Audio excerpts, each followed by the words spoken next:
I'm Mike Hebert, owner of Cantex Roofing and Construction. Every day is game day, and we'll get it right when it comes to your roofing, construction, windows, and mirrors. Call Cantex Roofing and Construction today. Together, we are one serving you.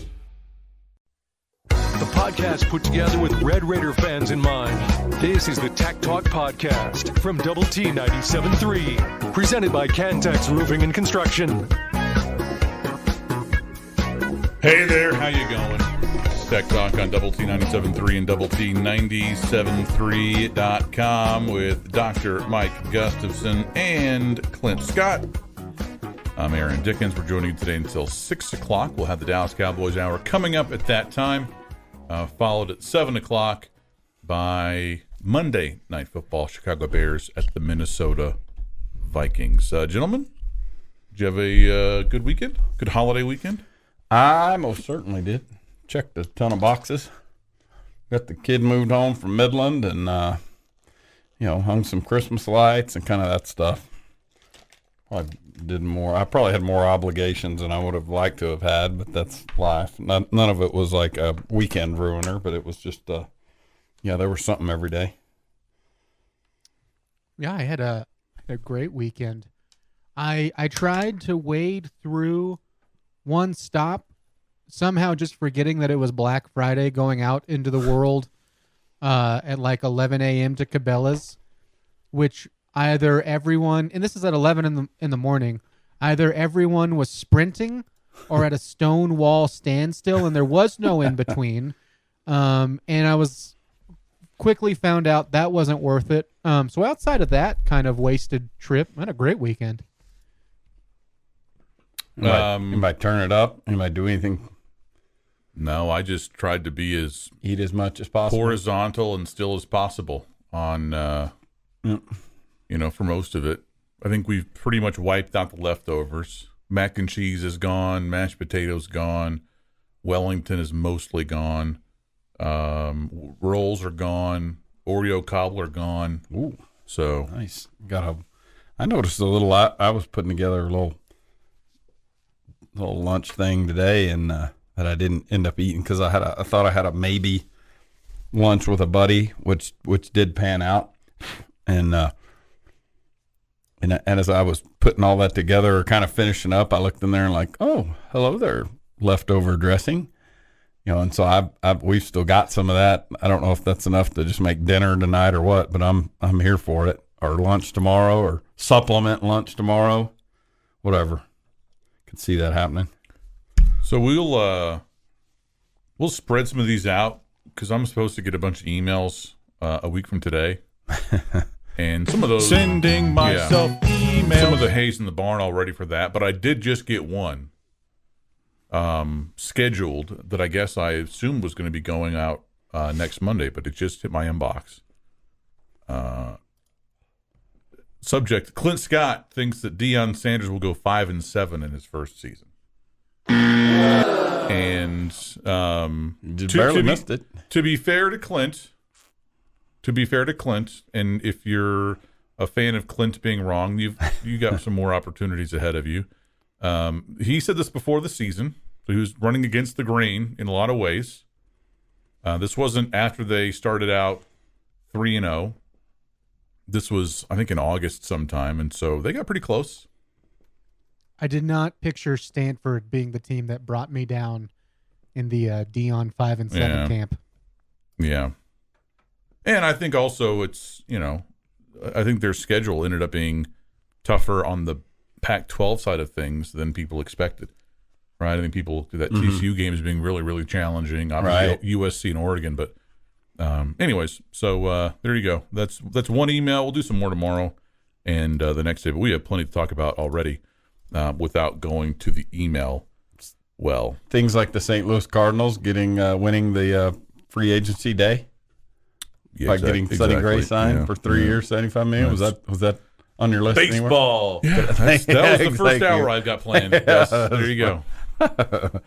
That conversation is heating up. I'm in obviously jest about the Sonny stuff, but the every day we're one day closer to winter meetings and all that kind of stuff, and there'll be the Ohtani thing is about to all of that stuff's going to get louder before it gets quieter, but it's kind of fun to have in the background here. Well, and I mean, why does my freaking headphones just keep like spitting out? Hasn't his representation told teams that, hey, if any word leaks out of our meetings, then you're out? I wouldn't doubt it. Which makes for a very boring free agency. It does, and my team is famously no comment. They won't comment on any pending free agency deals, and so because of that, I think a lot of times the teams that might have a reputation for spending, which the Cardinals generally aren't big spenders, but Yankees and people like that won't comment, it makes them also fodder for all the rumors, because they're not going to come out and deny this. And so, the Boris camp, their plants around the sport will throw out a rumor about the Yankees talking to so and so and such. But it is, Ohtani's camp has enough juice to be able to say that, like, hey, don't embarrass us. Now, that doesn't mean that the San Francisco Giants can't. Somebody can't see Ohtani getting out of a limousine in downtown San Francisco with the owner of the Giants and go, react to it that way. Maybe they'll take a page out of like the Taylor Swift book and sneak him in like a luggage cart or something. The way that she snuck in some kind of like band equipment box. Perfect. This in the Yates Flooring Center chat line, somebody says, Bullfighter, please text in the Chuck list so we can get a segment from 80 and Gus on Chuck's dumb takes. We all have dumb takes, man. Like when you sit here and talk for 3 hours every weekday, you're bound to have plenty of dumb takes. Mm-hmm. Somebody says this, embarrassing, 2 exclamation marks, have to be more specific. Me and Clint and Aaron are again. That's like was this week and another Monday. A lot. Somebody says, is Kitley gone yet? No. I do not expect him to. I don't expect any coordinator to be dismissed. Like if you're sitting there, holding out hope, I don't think that that's the case. Now, could there be some staff movement? Yes, I think Kenny Perry will go after the UTEP job. He's your special teams coordinator, but there's no guarantee that he'll get that. And I think that I would be surprised if UTEP, coming off of the Dana Dimmel tenure, goes back to the same well of a kind of a grizzled veteran Power 5 assistant. I think that they'll probably go young. I don't know that. Just a guess. So if Perry moves on, then you would have a spot to fill there. You never know if someone's going to go pursue another opportunity, kind of like Emmett Jones did, right, earlier this year.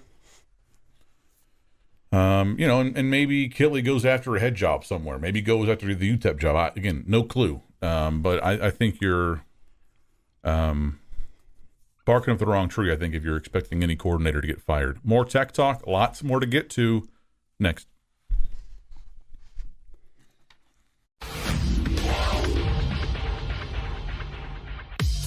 It's every Red Raiders' favorite podcast. This is the Tech Talk Podcast from Double T 97.3, presented by Cantex Roofing and Construction. Hey there, how you going? It's Tech Talk on Double T 97.3 and Double T 97.3.com with Gus and Clint. I'm Aaron. We're joining you today from the First United Bank studio. We'd love to hear what is on your mind today. Let us know on the Yates Flooring Center chat line. You can access that at doublet973.com, or you can fire up your mobile phone and check out the Double T 97.3 mobile app presented by Happy State Bank. This on the chat line from MC. I'm not saying that Kitley gets fired, but if he was, I wouldn't be able to argue against it. I wouldn't be like distraught. I wouldn't be like beside myself with grief. But I just don't think that that's going to happen. This on the Yates Flooring Center chat line. We won't beat SMU. We won't beat UTSA, Air Force, Troy, or Liberty. What in the heck is that? In response to what? Is it a bowl matchup or what?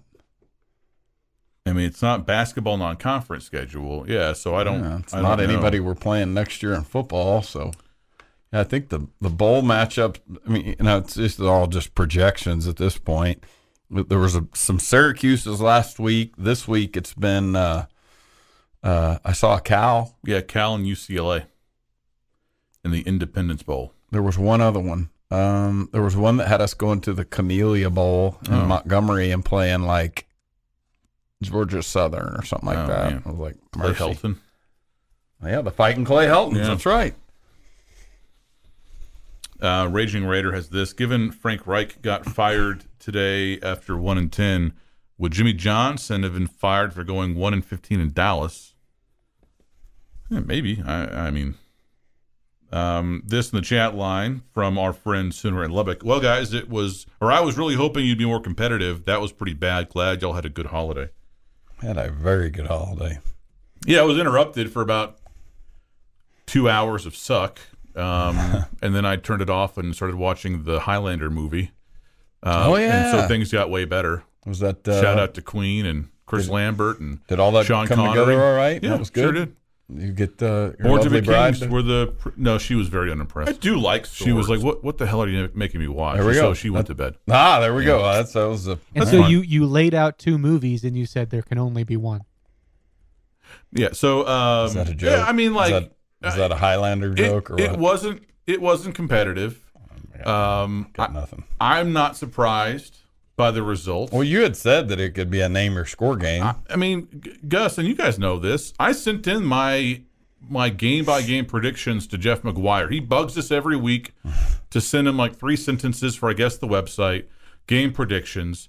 And so as you were losing to BYU, I sent in my game by game predictions for the rest of the season, and I stood on those. I did not respond to another email from him. He ran with what I sent him while Tech was fumbling quarterback, running back exchanges in Provo, Utah. And then I said that this will be a name your score game.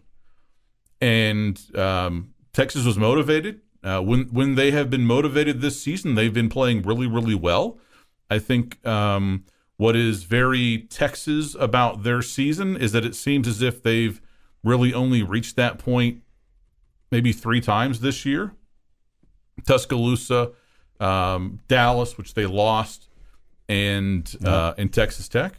Not to say that they weren't motivated against other teams, but not as much, not as consistently, not throughout the game, not on all 3 sides of the ball, etc. And they just kicked your ass, man. Like they are significantly better at every position. They dominated you in the trenches on both sides, which I don't think should surprise anybody. And you got donkey stomped. I mean, period, end of story. You weren't competitive. I was honestly surprised that the defense played as well as it did, considering how little the offense was able to do. And so there you go. But we'll always have last year. And, I guess we're all Oklahoma State fans this weekend. Man, I don't have high hopes for them either. No, I don't either. And I think that it will be really funny in a way for Texas fans, assuming that they win on Saturday, to kind of puff up their chests and double rods everyone as they exit the conference. Like, oh, yeah, see, who's your daddy, etc. Congratulations for tying Baylor for the most Big 12 championships in the league's history. Like, good job. Great job there. Hey, good job tying Kansas State for the most Big 12 championships, Texas. More resources than God. Always more talented at every position than any other team. Right? Good job. You've tied Kansas State and Baylor. You've done it. You've showed us all. You really showed us. So, there we go. This on the Yates Flooring Center chat line. Seriously, you're talking baseball? Yeah, that's the whole 4 o'clock hour. Gus is going to talk about the Cardinals free agency. I did. Yeah, I brought that up for like 2 minutes as a joke. So. Bobby Hot Dog says, baseball. Aaron Clint was speaking very kindly of you today. It was so nice of you to invite him to the Dickens Thanksgiving feast. He said that the cheese weenies reminded him of his great-grandmother's cheese weenies. Just a good, almost, Midwestern vein type meal. Perfect for me. Put it right beside the mashed potatoes. It was a good staple for the Dickens Thanksgiving. I'm all for bits, but they've got to be believable. And I don't think that anybody out there would ever believe that I would invite you to our Thanksgiving dinner. Or that I said something nice about you. That's true. Yeah, that's true. This in the chat line. I know why the football team wore black pants, to try and hide the poop in them. It's the brown eye. Yeah, okay. This in the chat line, we all wish that Kitley was gone. I feel that Micah Hudson and Will Hammond brought him another year or two. Listen, we can have a conversation about the offense. I'm happy to do that. I think that we were talking about this in week 3, I think. Mm-hmm. So we can do that coming up. This in the chat line, will McGuire go after Will Rogers, or are they content with Baron Morton? Will Rogers, of course, the former Mississippi State quarterback who's entered the portal officially today and will play one final year someplace else. Could also go after the Louisiana Tech quarterback. Right. I will not be surprised if they add a quarterback to the roster, either via the portal, preferably, or even junior college. But I think that is solely as a backup option for Baron Morton. Like you are coming in to provide a veteran backup option if Morton goes down. I think that they are going into the next season with Baron Morton as the clear undisputed number 1. And I think that is in part why Tyler Shuck is electing to transfer instead of play next year at Texas Tech. Yeah, and I wonder, if were that to be the case, what you said, if a veteran backup was brought in, how much of a what does that say about the future of Jake Strong? Well, I don't know that it's an indictment on Jake Strong, just a realization that, hey, if Morton misses, a game, 2 games, 3 games, Jake Strong as a redshirt freshman is probably not going to lead you to a bunch of Big 12 wins, whereas maybe a steady veteran hand at quarterback, although with a limited ceiling and no long-term future at the program, maybe they can do a bit better. I don't know. More Tech Talk next.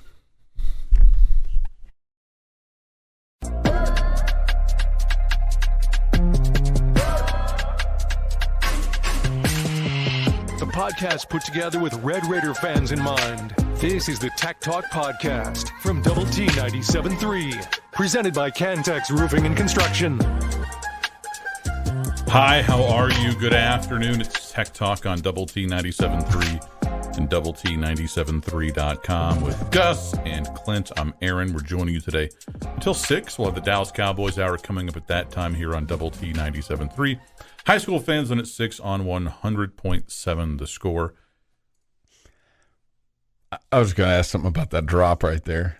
This goes out to all the juggalos and the juggalettes. Whoop. You think the actor that played, what's his name on Eastbound there, you think he's the typecast? Because we haven't seen a lot from him, have we? He's one of the all-time. All the fixins. Yeah, all the stoppings and fixins. And all that stuff that was so hilarious, but I can't tell you that I've seen a big arc from him. Like, he played just a colossal doofus and like this great character, but then it's like, when you have a hard time, like Joe Blow's here to audition for the role of Abraham Lincoln, like, you just can't take him seriously. Well, it's come on, do the juggalos and juggalettes thing. Come on. Danny McBride, I think, was the lead, in Eastbound and Down, and he's done did Vice Principals, or is still doing, I don't know, Vice Principals on HBO, and also The Righteous Gemstones. Mm-hmm. Yeah, and there's so much crossover between those two shows in terms of, McBride is in it. There was that one guy on The Shield that was in it. There's an actress that's in both, and so I'm surprised that we haven't seen. Seen our boy resurface. Stephen Little. So good. So good. This in the Yates Flooring Center chat line from Bullfighter. I'll only post it if AD and Gus want to see the check list. Sure, yeah, I want to see everything. This from Paolo. Eddie, I think that you were as realistic as it could be when predicting the outcome of Friday's game. I think a lot of us, I don't know that I was in on an island there. I think that you guys were also as equally. Yeah, I mean, you're 14-point underdogs for a reason. So let's talk offense. It clearly was not good this year. I don't know how you fix it. I'm also not a coach, and none of us three are, the types that can give you a detailed X's and O's scheme breakdown of what went wrong. I'd love to read that from anyone, but much like you don't have to be a 3-star Michelin chef to know whether something tastes good or not. I think that if you're a Tech fan and have watched some of the best offenses in the country over the last 25 years play at this program, I think you know when you see good offense and when you see bad offense, and this was a bad offense. Yep. I think that there were some mitigating factors that were outside the control of the coaches, the quarterback injuries chief among them. But I also think the offense was bad early on under Tyler Shuck, and I think that raises a lot of questions. I don't believe for a second that McGuire or even Kitley I think that everyone involved over there recognizes that, hey, this stunk, right? Let's not do this again. Let's not have this happen again. And so I fully expect and this won't ever be publicized, right? They're not going to go and there's not going to be like a 9/11 commission style report issued, right? It's not going to be a big external on thing, the failings of the offense. But they're of course going to break it down, dissect where they went wrong, what happened, what they could have done better, where they could have improved, the mistakes that because we just watched 12 games, right? We watched the team play for 12 games. In some instances, they were good. In some, they were bad. You should think of a football program like an iceberg, okay? Like so much of what we see on Saturdays in the fall, that the stuff that led to that happened in March, in February, in April, right? The stuff that you don't see, right? The base of the iceberg that's all submerged. We just see the tip of the iceberg. Golly, guys, come on. I didn't say a word. Come on. Clint was in there giggling. We just see the tip of the laughing iceberg. at something in the Okay. chat line, And so I think where you went wrong offensively, in my opinion, was probably in the stuff that we didn't see, more so than the stuff that we did see. I think that whenever you try to fix something, I think it's important to recognize how and why it was broken. Right. And so if I'm, and they're probably doing this, I mean, why was the offense so ineffective early on with Tyler Shuck? Yeah. Right. I went back and looked at this. This is, in hindsight, this is shocking to me. Do you know who two of your starting receivers were for the first two games? Probably Loic and J.J. Sparkman. Wow. And by the end of the year, those dudes didn't both start both games, right. But they both started in those first two games. And that was during the Aiken injury, while he was still coming back. Sparkman had 2 catches, right? Loic Fungi had 5. I mean, Sparkman had as many catches over the course of the season as Brady Boyd had on Friday. The redshirting freshman who they played in the last 2 games because they could play him and not burn his red shirt. Now, I realize Aiken was injured, but if he was already kind of locked up as a starter at that point, I think that raises other questions. But if Fungi and Sparkman are starting early on, to me, that implies some level of approval about their camp performance. Hey, we like where they're going. They've done well. Okay? What was the disconnect there? Right? How did you go from that to 2 catches, 5 catches? Yeah, I agree. Remember the narrative at that point too, and Aiken at that point was a wild card, or just incomplete because didn't he break a bone early in camp? I think it was something. Yeah, it was a 6-week type deal if I remember correctly, and And so, if I remember correctly, those depth charts rolling into the Wyoming game and just coming out of camp, it was Dre McCray as sort of a backup all over the place. And it was Miles Price inside, and I think maybe Xavier White in there with him. And then McCray was a backup on both, whatever, X and Z or whatever. Getting those wrong, but you know what I mean. And then, like Sparkman, Fungi, Bradley. I'm like, man, it's got a chance to be some bigger dudes on the field with the speed elements over the middle and or in the middle in the slot with Price and McCray and those guys, and it does make you wonder,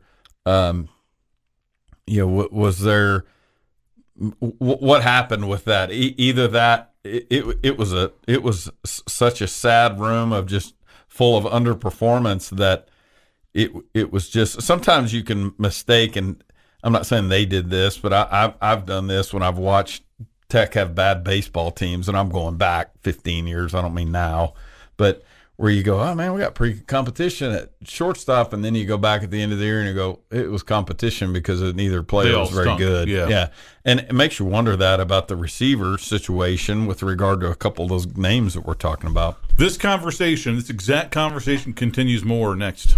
We just see the tip. The podcast that finishes your workday in a very Red Raider way. This is the Tech Talk Podcast from Double T 97.3, presented by Cantex Roofing and Construction. Hi there, how you going? It's Tech Talk on Double T 97.3 and Double T973.com with Gus and Clint. I'm Aaron. We'll continue our conversation about Tech's offense, kind of a season in review type deal in a second, but real quick, some transfer portal news, not NBC newsworthy, sorry. These two guys are entering as graduate transfers because typically, unless your head coach left, you're not able to enter your name in the portal. But since they are graduate transfers, they can. The big one starts, I think, the 4th of December, so next week. But Blake Shapen, Baylor quarterback, has entered his name in the portal. And Trayshawn Ward from Kansas State has entered his name in the portal. Ward transferred into K-State last year from Florida State. So this will be his third home wherever he ends up. Could possibly, I don't know where he is on his deal, but could possibly have to sit out. He's a grad transfer. Grad transfer? Okay, yeah, all both right. are grad transfers. So they're free to get. Yeah, they are free to move about the cabin. So we're talking the offense, and we talked a bit about the receivers, and I think that we'll bounce around other places too, but I wanted to continue that conversation. To catch you up, if you're just tuning in, I think we were all wondering what was the disconnect between where you started in the season, receiver-wise, and where you ended up, right? Were they, like, if you would have traveled back in time to August and told Juice Johnson and Zach Kitley and Joe McGuire that, hey, your receivers are going to be one of the most disappointing groups on the team, if not the conference, would they be shocked? Or would they go, it kind of lines up with what we're seeing? Right. And again, we'll never know that, but that's a question that I have. I'm curious how surprised are they that McCray was not able to get open more consistently against Power 5 defensive backs? We know he has speed. We've seen that on kickoff returns. I'm glad that he'll be back for another year, bulk up in the offseason, and maybe kind of be able to handle that a bit better. But, were they expecting him to get open more against Power 5 secondaries? Why did they struggle so much blocking on the outside? That should be bread and butter. That should be a layup. And I wonder if that screen game and the physicality of that took a hit, maybe given the, I guess, underperformance, if you will, of Fungi and Sparkman. Like, we can do this one of two ways. We can get guys that have been more productive in the pass-catching game out there on the field, or guys that are good blockers. Well, that becomes a tell after a while. Like, oh, hey, here comes Sparkman and Fungi. All right, We'll get ready. Oh, there's that stack the little stack thing they run out there. Like if that guy's on the field, then certain things can't happen. But it's an easy thing for them to catch before the snap. Yeah, and that I think that's what you're aching for as a defense, to be able to go, every time number 47 runs on the field, they go do this, whatever it is. Pass protection, blitz pickup. He won't carry the ball, or he will carry the ball, or he won't go out in a pass route or whatever. And but back to the underperformance of those guys again, we can't call it underutilization when a guy catches 5 balls all year. Like, I mean, something's not right. You're not accidentally getting open. Loic had a touchdown catch, I think the first TD of the game, maybe against U of H. It was a nice play, nice catch, and it was something that we'd kind of seen him do before, but just, there's just not much production there. Miles Price is probably the proven veteran in that group, or the most proven veteran, and he was kind of in and out of the lineup this year with injuries. And he gave you about what he has before, and the same goes for Xavier White. And I don't know that anybody was expecting them to come in and take a huge step forward this fall, like we were with Bradley, certainly, and maybe even Fungi or Sparkman. And I can't. Yeah, and I tell you, the deeper into the year we got, when I saw number 14 getting targeted, I was like, oh, okay, good. Because Exo kind of makes some guys miss. I mean, and he's also a guy, and we saw this at BYU. Like, I'm not saying nobody can run him down, but it's like when he gets some space, he can get gone in a way that you don't see DBs just sucking them in and tackling them at the 10. And then I think you also need to ask and wonder and review. And again, this is in the context of some kind of internal process to identify, where you went wrong on offense this year. Like, did you do a good job of scheming your players open, right? Because it sure seemed like, from watching the games, mostly on television, that your receivers were always covered. It seemed like you were playing against defenses with like 15 players on the field, right? Yeah. Was that poor, play design, or was that players just not making plays, or was that just quarterbacks making the wrong read and missing open players elsewhere that aren't in the camera shot? Again, I don't know what the answer is, and I'm not pretending that I do. Yeah. But to me, that's a question that they need to answer over the offseason, like internally, as they try to improve for next year. It felt like early this year the O-line didn't play as well as they were playing toward the end of the year. Like, felt like that group got better as they went along. And I mean, again, we've talked about this ad nauseum, the 33 carries for 93 yards at Wyoming. There was just nothing there. And then we had a pass drop, a critical pass drop. I mean, just some of that stuff that the whole, felt like every series there was, the farther we got into that game, there was another reason for something sputtering. And then the only run game really got going the next week against Oregon was QB run. With Shuck kind of did an Ole Miss game type deal, 23 carries for, it's 100+ yards, but it was minus 30 in sacks. So the total ended up being like closer to 130, 140 yards. But he was on the run, a ton in that game, and a couple of monster pressures that led to fumbles or interceptions or whatever they were. But as we went along, there was a transition to Taj and more of a run game mentality. But as you and I have talked about, as good as Taj is, that's not it's not a big home run hitter type speed scenario there. He's not busting 80-yard runs, and and so it felt like for the second year in a row we have one of the real narratives coming out of last year was that we were one of the few teams in the NCAA that didn't have a longer play, longer than 50 yards or whatever. I think we topped that this year, but it was still. There's still not many home run balls in there.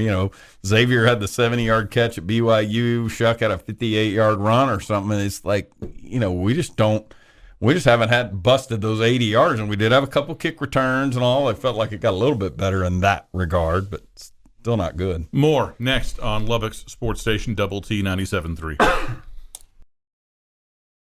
It's every Red Raiders' favorite podcast. This is the Tech Talk Podcast from Double T 97.3, presented by Cantex Roofing and Construction. Hey there, how you going? It's Tech Talk on Double T 97.3 and Double T 97.3.com with Gus and Clint. I'm Aaron. We're joining you today until 6. I'd love to hear your thoughts and comments on the Yates Flooring Center chat line at Double T 97.3.com. You better start getting some of these texts on the Yates Flooring Center chat line if we have any hope of getting through them all before the show ends. This in the chat line. Say Texas wins Saturday. What's the best bowl we could get? I want a good matchup, as good as possible. I mean, my assumption is that Independence Bowl would be the best bowl. I wonder if our guys would say, if Coach McGuire and them would say that their hope is that we play in a later bowl on the calendar for the purposes of getting more practices out of. I would bet that you're right. Yeah. Independence Bowl would be the worst possible. Right. It's super early. It's on December 16th. The other two that you, I guess the other three that you might kind of be in the mix for, Armed Forces Bowl in Fort Worth. I think that game's at the TCU Stadium. That's on December 23rd. That's either an American Athletic Conference team or a Conference USA team. The First Responder Bowl is in Dallas. That's American Athletic Conference, ACC, or Conference USA. That's on December 26th. Or the Guaranteed Rate Bowl in Phoenix, although you're not going to get that, so it doesn't matter. I think you're going to end up in Shreveport. I would be very surprised if you weren't. That is the last pick. That is the last pick. In terms of preference. In terms of preference, yeah, they get last pick. For the simple, I see what you're saying. That's the proverbial last bowl team choice. The bowls get basically a draft of the bowl eligible teams. Unlike the SEC, which tells the bowls, hey, you're going to get this team. Right. The Big 12 allows those teams to pick, and all the projections seem to have Texas Tech in the Independence Bowl. The Armed Forces Bowl would have West Virginia against maybe Syracuse or something. And then the First Responders Bowl, I guess you alternate those. In terms of the draft order? Well, I think you alternate those like, hey, this year it's the Armed Forces Bowl, that next year it's First Responders, is what I'm saying. I think that might be what happens. So, anyways, this in the chat line, can you see Tech playing A&M in a bowl game? Absolutely not. Not this year. No. Well, I mean, even A&M has, and or the SEC has made it so that that's just not going to happen. You're not ever going to see Tech, unless there's some kind of change in direction in College Station, they're not ever going to agree to play Texas. Well, I guess it won't matter now because they're in the SEC, but certainly Texas Tech in any kind of bowl game, especially now. Like, why would you at A&M with an interim coach coming off of a wildly disappointing season agree to play Tech, which again 6-6, 10-1, 4-8 would be super jacked to play A&M in a bowl game, right? Yeah, they haven't allowed that to happen for 12 years now or whatever. I mean, and Missouri has ducked Kansas, right? They ducked them last year. Big time. Yeah, so it's the same. Duff in Houston says this: if we learn anything from that bee slapping in Austin, it's how outmatched we are in the trenches on both sides. We didn't have a chance. Has Hokut said anything since Friday night? I mean, I would guess he's talked some, but he's not like talked to the media. He hasn't been mute for the last 3 days. I know I have time now to spend family for this holiday season, but I will not say a word for the next 48 hours. I mean, I don't think they're going to, if what you're hoping for is we're going to have sit down and have a press conference about something, I don't. Just for you, Clint, give me NBC News. Oh, This is shocking to me. Another grad transfer portal entry. Eligible right away, can go anywhere. That's why their name's in the portal right now. oh, Clint. Will Howard. Really? Kansas State quarterback Will Howard is in the transfer portal. Good for him. How about that? Wow. That's incredible.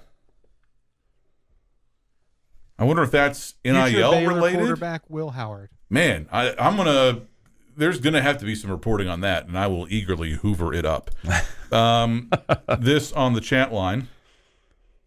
After Tech's touchdown, they didn't get back to Texas's side of the 50 until the last play of the game. That is flat out disgusting.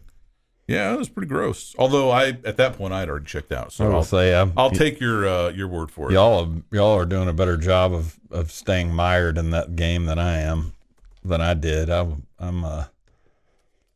moving on. This on the Yates Flooring Center chat line. Hold on.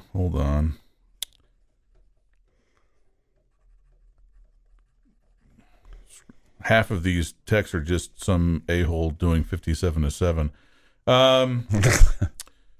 This person said, you call 300 yards rushing good defense? No, you're really, you're just taking my words out of context. I said that they played better than I expected, considering how badly Tech's offense played, right? How little, all in special teams too, right? The block punts and all that stuff. To hold them to as many field goals as they did, especially in the first half, I think kept us around. I mean, you were dead, but you were on the life support for longer than I was expecting, I guess. This on the chat line. Wait, so it wasn't a bit when AD said Clint copied the music for the email song? He really didn't compose that himself? No, he did. This in the chat line. Do y'all remember when Tech had the largest offensive line in the country? Leach understood the air raid needed that. Why doesn't McGuire? This on the chat line. How did you feel about UT running it up at the end? Could have easily taken a knee. I have no. If you don't like it, stop them. Don't care. Wasn't watching at that point. Yeah, I mean, I wasn't hanging around for the fourth quarter. I'm not misery. waking up on Saturday feeling all, bright and bushy-tailed if you had only lost 50-7. I mean, what do I care? This has been the Tech Talk Podcast, presented by Cantex Roofing and Construction.